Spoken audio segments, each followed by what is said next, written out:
बच्चा नहीं चाहिए, क्योंकि हमने देखा हमारा बच्चा जिंदा है। मेरे पास वीडियो है, सबूत है, सब है मेरे पास। जब ले जा रहे थे तब भी मेरा बच्चा जिंदा था।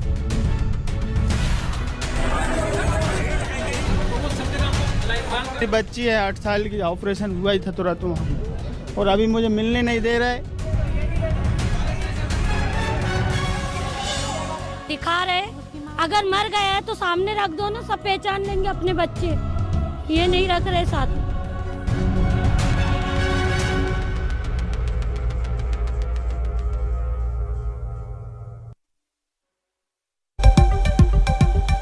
मातम में डूबा है भोपाल। वहां हमीदिया अस्पताल में हुए हादसे में 4 नवजात बच्चों की जान चली गई है।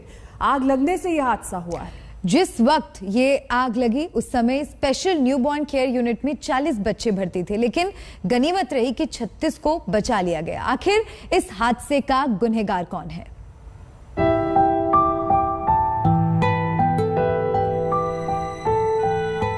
रात भर से बैठे हुए हैं, बस ना ये दिखा रहे। अगर मर गया है तो सामने रख दो ना, सब पहचान लेंगे अपने बच्चे। मेरी बच्ची हुई थी और बच्चे का धुआं के कारण से खत्म हो गया। तो उस मेला ही देखा ही नहीं दिया, बच्चा कहाँ है कैसा नहीं है। कुछ जानकारी मिल पा रही? कुछ नहीं साहब, आए तो कुछ बच्चे की जानकारी नहीं मिल रही हमारे। 3 बजे के बाद मुझसे कहती हैं कि आपका बच्चा खत्म हो चुका है। अभी तक न मुझे बॉडी मिली है, न मुझे चेहरा दिखाया, न मुझे कोई मुलाकात हुई है। जिन बच्चों की किलकारी से आंगन गूंजने वाला था, वो बच्चे अग्निकांड की भेंट चढ़ गए।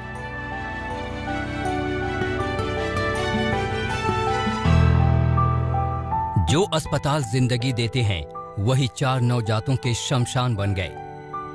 एक जानकारी नहीं मिल रही हमारे। आप लोग अंदर नहीं जाने दे? नहीं जानते। कितने दिन का बच्चा? 11 दिन को। मातम की ये तस्वीरें भोपाल के मशहूर हमीदिया अस्पताल की हैं। सोमवार की रात एक झटके में 4 मासूम लापरवाही की भेंट चढ़ गए।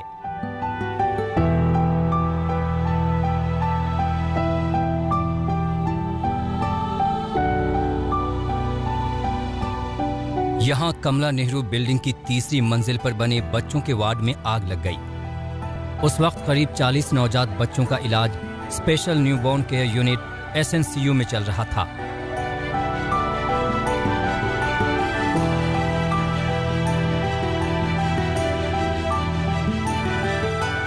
लेकिन जिंदगी बचाने वाली इस जगह पर आग ने ऐसा कहर बरपाया कि 4 नवजातों ने दम तोड़ दिया।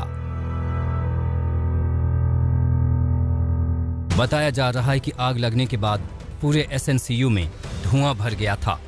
वहां और जिंदगियों पर संकट था, लेकिन फौरन वार्ड की खिड़कियों के शीशे तोड़े गए ताकि धुआं बाहर निकल सके और जिंदगी बचाई जा सके। कि सामने SNCU वार्ड में अगर आप देखें तो जहां पे आपको खिड़कियों के टूटे हुए शीशे दिख रहे हैं, यहीं से इन्हें तोड़ करके धुएं को निकाला गया। माना जा रहा है कि अगर हाइड्रेंट काम कर रहे होते और धुआं समय पे निकल जाता तो बच्चों को बचाया जा सकता था, क्योंकि उस समय धुआं इतना गहरा घना धुआं हो गया था कि लोगों को या भी जो फायर कर्मी यहाँ पहुंचे थे वो भी बच्चों को बचाने के लिए सही समय पर अंदर जा नहीं पाए, और इसके चलते ये घटना इतनी बड़ी हो गई। गंभीर नवजात बच्चों के वार्ड में इस दर्दनाक हादसे से हड़कंप मच चुका था। किसी भी परिजन को कुछ समझ में नहीं आ रहा था कि वो क्या करें। मौके पर पुलिस पहुंच चुकी थी। सारे आला अधिकारी लगे हुए हैं, सारी चीजें सामान्य अंडर कंट्रोल है। प्लीज चलिए यार, प्लीज सारे आला अधिकारी लगे हुए हैं, सारी चीजें सामान्य अंडर कंट्रोल है। प्लीज चलिए यार, प्लीज। दमकल की गाड़ियां भी रेस्क्यू में जुटी। आखिरकार 36 बच्चों को सुरक्षित दूसरे वार्ड में शिफ्ट कर दिया गया। घटना के 10 मिनट के अंदर ही मैं पहुंच गया था। स्वयं वार्ड से हमने बच्चों को बाहर निकाला। 40 बच्चे थे, जिसमें से 36 सुरक्षित थे। 4 बच्चों को हम नहीं बचा पाए। निश्चित रूप से दुर्भाग्यपूर्ण घटना है और माननीय मुख्यमंत्री जी ने जांच के आदेश दिए हैं। सवाल है कि भोपाल के सबसे बड़े सरकारी अस्पताल में इतना बड़ा हादसा कैसे हो गया? किस वजह से बच्चों के स्पेशल वार्ड में आग लगी और 4 नवजातों की जान चली गई? हादसे के पीछे अलग अलग वजहें बताई जा रही हैं। कुछ लोगों का मानना है कि सिलेंडर ब्लास्ट की वजह से हादसा हुआ, तो कुछ वेंटिलेटर में धमाका बता रहे हैं। शॉर्ट सर्किट की आशंका भी जताई जा रही है। भोपाल के हमीदिया अस्पताल में आग लगने की वजह से एसएनसीयू वार्ड में भर्ती 4 बच्चों की मौत हो गई है, लेकिन सबसे बड़ा सवाल यही है कि आखिरकार लापरवाही हुई कहां। अभी तक की जो जानकारी मिली है उसके मुताबिक बताया जा रहा है कि ये जो कमला नेहरू चिकित्सालय है, यहाँ पे जो हाइड्रेंट्स होते हैं जिनके जरिए जो धुआं बाहर निकल जाता है आग लगने के बाद, वो यहाँ पे काम नहीं कर रहे थे। 4 मासूमों को खोने वाले परिजन सुध-बुध खो बैठे हैं। यकीन करना मुश्किल हो रहा है कि उनका आंगन फिर से सूना हो गया है। रविशपाल सिंह, भोपाल आज तक। जिन परिजनों ने अपने आंगन के चिराग को खोया है, उनका गुस्सा उफान पर है। उनकी नाराजगी उस सिस्टम से है जिनकी लापरवाही हादसे की वजह बनी है। और कुछ परिजन ऐसे हैं जो शिकायत कर रहे हैं कि उनके बच्चे जिंदा हैं, फिर भी उन्हें मृत बताया जा रहा है।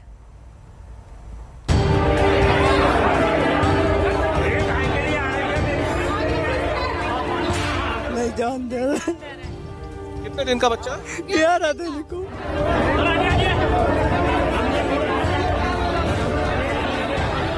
ये भोपाल की मनहूस रात के बाद पहली सुबह है। 4 बच्चों की मौत ने शहर को सदमे से भर दिया है। रात में हुए हादसे के बाद बच्चों के परिजन अस्पताल के गेट पर मासूमों के सुरक्षित होने के समाचार का इंतजार करते रहे।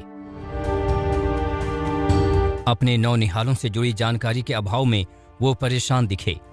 शिकायत थी कि उन्हें सही जानकारी नहीं मिल रही। ऊपर और 3 घंटा से इंतजार कर रहा है, हाथ जोड़ रहा है, भैया एक जने चल जान दो, हमारे बच्चे मारू हैं। और नहीं तुम नहीं जान दे रहे तो बच्चों हमें बता दो। सुबह हुई तो बेबस लाचार परिजनों की वैसी ही भीड़ दिखी। सभी शिकायत कर रहे थे कि अस्पताल प्रबंधन कोई पुख्ता जानकारी नहीं दे रहा। वो अब भी उस मनहूस पल को याद कर रहे हैं। एक जानकारी नहीं मिल रही हमारे। आप लोग अंदर नहीं जाने दे? नहीं जान दे। कितने दिन का बच्चा? 11 दिन को। हमें मृत बच्चा नहीं चाहिए। परिजन अब उस वक्त को याद कर रहे हैं जब ये दर्दनाक हादसा हुआ। अस्पताल के बाहर पीड़ित परिवार अभी भी इस इंतजार में है कि शायद कोई उन्हें सुकून देने वाली खबर मिल जाए। और 4 बच्चों का नाम लिए, मेरे बच्चे का नाम नहीं आया, कह रहा 2 घंटे पहले, जबकि यही घटने के बाद मरा है। हम तो वहीं मौजूद थे।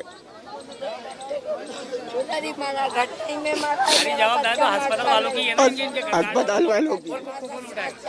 हम हमारे बच्चों को जिंदगी देने लाए थे, या तो जिंदगी चली गई।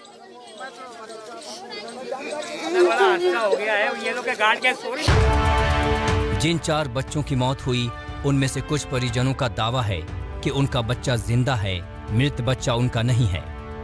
हमें मृत बच्चा नहीं चाहिए क्योंकि हमने देखा हमारा बच्चा जिंदा है। मेरे पास वीडियो है, सबूत है, सब है मेरे पास। जब ले जा रहे थे तब भी मेरा बच्चा जिंदा था। हमें हमारा बच्चा चाहिए। अभी मेरा मोबाइल चार्जिंग पे गया, मैं आपको वीडियो बताऊंगी जब ये लोग बच्चे को निकाल रहे थे बाहर। बच्चा जिंदा है पर ये लोग कह रहे मरा हुआ बच्चा दे रहे हमें। और ना हमारे बच्चे की फोटो, हम कह रहे मरा है तो हमें दिखा दो, हम पहचान लेंगे। वो भी नहीं दिखा रहे, सिर्फ चिट के जरिए कह रहे कि तुम्हारा बच्चा मर चुका है, और जबकि हमारा बच्चा दूसरी चिट में है। भोपाल की यशोदा ने भी अपने नाती को चिल्ड्रन वार्ड में भर्ती कराया था। कल ही उसका जन्म हुआ था। सांस की परेशानी थी, लेकिन अब वो नहीं मिल रहा। वहाँ पर बच्चे को दूध पिलाने गई थी तो बोल रही थी आग लगी, लेकिन है ना बोले जरा सी आग लगी थी, बोले ज्यादा, और वो आग बुझा भी दी थी बोले, लेकिन पता नहीं बोले मोबाइलों की वजह से वो आग ज्यादा हो गई है। वो कैसे लग गई बोले उसके बाद। और हमारा बेबी उसी में था, राबी हमारा बेबी 1 नंबर वार्ड में, लेकिन वो बोल रहे कि अब तुम्हारा नहीं है। तो कैसे क्या मतलब ये क्या कौन कह रहा? आपने पहचान शिनाख्त करी बच्चे की? पहचाना ना, हमने पहचाना हमारे बेबी को, हमारे पास फोटो है। लेकिन वो जिसको हमारा बेबी दिया है उनने खुद बोला कि हमारे बच्चे की चिट पूरी निकल गई थी तो हमने ये अलग से चिट लगवाई है। मैंने कहा ये बच्चा हमारा है, और डॉक्टर लोग बोल रहे हैं कि तुम्हारे बच्चे की डेड बॉडी 11 बजे आएगी, तो हम क्यों लेंगे हम किसी और की डेड बॉडी। हमीदिया अस्पताल में आग लगने की ये पहली घटना नहीं है। इससे पहले इसी साल 7 अक्टूबर को भी नई बिल्डिंग में आग लगी थी। तब दूसरे फ्लोर पर स्टोर रूम में आग फैल गई, लेकिन वक्त रहते उस पर काबू पा लिया गया था। लेकिन इस बार की आग ने सदमा दे दिया है। पीड़ित परिवार मांग कर रहे हैं कि उन्हें उनके मासूमों को सौंप दिया जाए। रविशपाल सिंह, भोपाल, आज तक।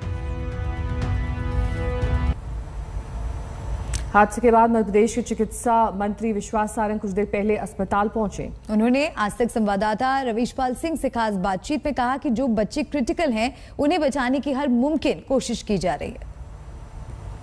हादसे के बाद पहली सुबह और एक बार फिर से चिकित्सा शिक्षा मंत्री विश्वास सारंग पहुंच गए हमीदिया अस्पताल में। कुछ घंटे पहले ही आप वापस गए थे, रात भर आप यहां थे, तो अभी अब क्या स्थिति निकल के सामने आई? देखिए, अभी सभी बच्चों का इलाज चल रहा है और जैसा कल ही मैं तो 10 मिनट के अंदर ही आ गया था, बच्चों को रेस्क्यू करके 40 में से 36 बच्चों को हमने रेस्क्यू किया था। उनका इलाज चल रहा है। हर एक बच्चे के साथ एक एक डॉक्टर हमने लगाया है, क्योंकि एसएनसीयू में वैसे भी क्रिटिकल ही तबीयत वाले बच्चे रहते हैं, पर सभी का इलाज चल रहा है।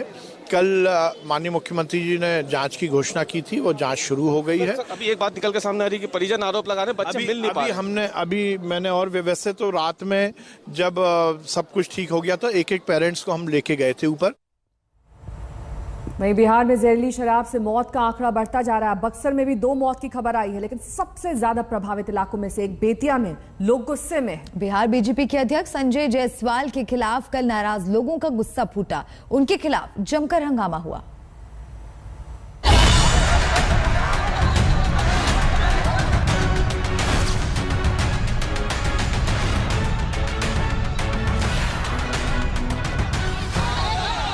भीड़ चीख रही है,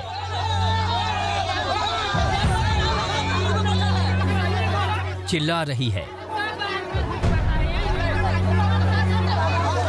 नारेबाजी कर रही है। बीजेपी नेता संजय जायसवाल की गाड़ी को घेरकर नाराज लोग अपना गुस्सा निकाल रहे हैं। बेतिया के दक्षिण तेलुआ गांव में बीजेपी नेता उन परिवारों से मिलने पहुंचे थे जिनके यहां जहरीली शराब पीने से किसी की मौत हो गई। ये वो इलाका है जहां सबसे ज्यादा 10 लोगों की जान चली गई। चंद रोज पहले शराबबंदी के फैसले पर फिर से सरकार को विचार करने की नसीहत देने वाले संजय जायसवाल सोमवार को बेतिया पहुंचे। बात यहां तक तो ठीक थी, लेकिन हंगामा और बवाल तब शुरू हो गया जब उन्होंने अपने कार्यकर्ताओं के हाथों पीड़ित परिवारों को 5-5 हजार की मदद राशि का लिफाफा थमाया। हमारे पिताजी की मृत्यु हो गई। क्या हमारे पिताजी की मृत्यु होने पर 5,000 उनका कीमत लग रहा है। हमारे यहाँ का संजय जायसवाल जो आए 5,000 रुपया देकर और 1 मिनट भी नहीं रुके और यहाँ से चले गए। हमारे पिताजी मर गए, हम अब किस तरह रहेंगे? हमारा व्यवसाय किस तरह चलेगा? हम लोग कौन देने वाला है? हम लोग कैसे पढ़ेंगे, कैसे खाएंगे, कैसे अपना जीवन व्यतीत करेंगे? और आए और 5,000 रुपया दिए और फिर चले गए। उससे क्या होगा हम लोग का? क्या दिन का जिंदगी हम लोग का 5,000 रुपया में हो जाएगा? हमारे इतना समय हम 5,000 रुपया में क्या हम लोग जी सकते हैं? आए और 5,000 रुपया देकर चले गए। बीजेपी नेता ने महज 5,000 की मदद राशि दी तो पीड़ित परिवारों का गुस्सा फूट पड़ा। बीजेपी नेता की गाड़ी देख भीड़ जमा हो गई, हंगामा तेज हो गया। सैकड़ों की भीड़ ने संजय जायसवाल की गाड़ी को घेर लिया, नारेबाजी शुरू कर दी। आखिरकार संजय जायसवाल को वापस लौटना पड़ा। जिस इलाके में संजय जायसवाल पहुंचे उस इलाके में 10 परिवारों में मातम पसरा है। इनके घर की खुशियां छीन गईं। छठ पर्व से ही यहां दुखों का पहाड़ टूट पड़ा। आज तक संवाददाता सुजीत झा तेलुआ के वार्ड नंबर 3 में पहुंचे और जहरीली शराब से हुई 10 मौतों पर जानकारी जुटाई। जहरीली शराब की वजह से 10 लोगों की मौत हुई है। ये जितने मकान आप देख रहे हैं सब ये प्रभावित मकान है और इसमें किसी न किसी की मौत हुई है इस पूरे गली में। हमारे साथ कुछ लोग भी हैं यहाँ पर जो कि उनके रिश्तेदार, उनके भाई, पति, तमाम लोग इस जहरीली शराब के शिकार हुए हैं। सबसे बड़ी बात क्या है कि जो लोग शिकार हुए हैं इस जहरीली शराब के वो सब प्रवासी मजदूर थे जो कि बाहर, बिहार के बाहर काम करते थे और छुट्टियों में, खासतौर पर दिवाली और छठ की छुट्टियों में वो लोग घर आए थे। शराबबंदी के बीच इतने बड़े पैमाने पर जहरीली शराब से मौत यकीनन सवाल खड़े करती है। आखिर कहां थी पुलिस? कैसे सख्ती के बाद भी जहरीली शराब की बिक्री की गई? मौत का आंकड़ा एक दिन का नहीं, फिर भी प्रशासन हाथ पर हाथ धरे बैठा रहा। परिजन बता रहे हैं कि कैसे इस मामले में लापरवाही हुई। जो शराब देकर गया था रमेश सोहनी, झांखरा निवासी के हैं, ठीक है। वो बताए थे जे शराब जहरीली हो चुका है, इसको बेचने का कोशिश मत करिएगा आप लोग, उसको गिरा दीजिए, ठीक है ना। फिर भी उसको बताने के समय पर भी समझिए जे ये लोग दारू जनता को पिलाए मौत हुई। हाँ जी, उसकी मौत हो गई। इन दो चचेरी बहनों की शादी भी तय हो चुकी थी, लेकिन अब इनके पिता नहीं रहे। जहरीली शराब ने दिवाली से ठीक पहले वाली रात मदन राम और धनी राम की जान ले ली। अब तो सब का जरूर खत्म हो गई। अब देखिए 3 गो लड़की बड़ी सा है, 2 गो बच्चा बड़े से।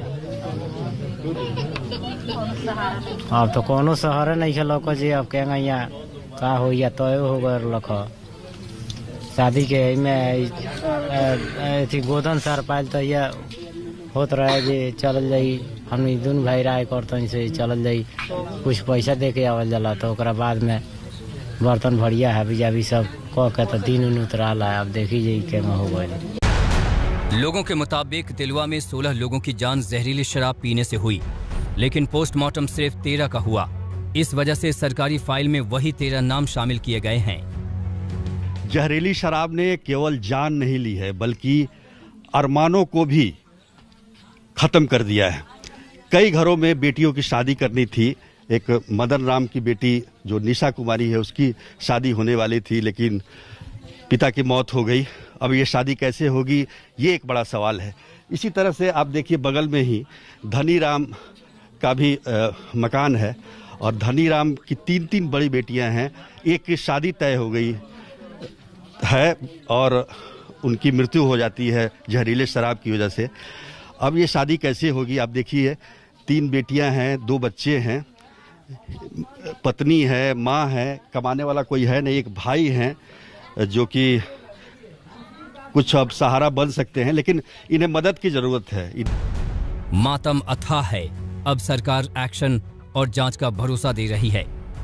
आज हमारी जिम्मेवारी है तो हम लोग जरूर करेंगे और पूरे तौर पर कर रहे हैं। और अभियान तो हम आप लोगों को बता रहे हैं, भाई इसको तो चलाना होगा, फिर हम लोग करेंगे। लेकिन सबसे हम विनम्रता पूर्वक आग्रह करेंगे कि जहां कहीं भी किसी चीज के बारे में मालूम हो, इसकी जानकारी के लिए बाजाप्ता कमेटी बनी हुई है, वहां तुरंत इन्फॉर्म करिए। लेकिन बेतिया में पीड़ित परिवार पूछ रहे हैं कि जो चले गए उनके परिवारों का क्या, कैसे कटेगी जिंदगी।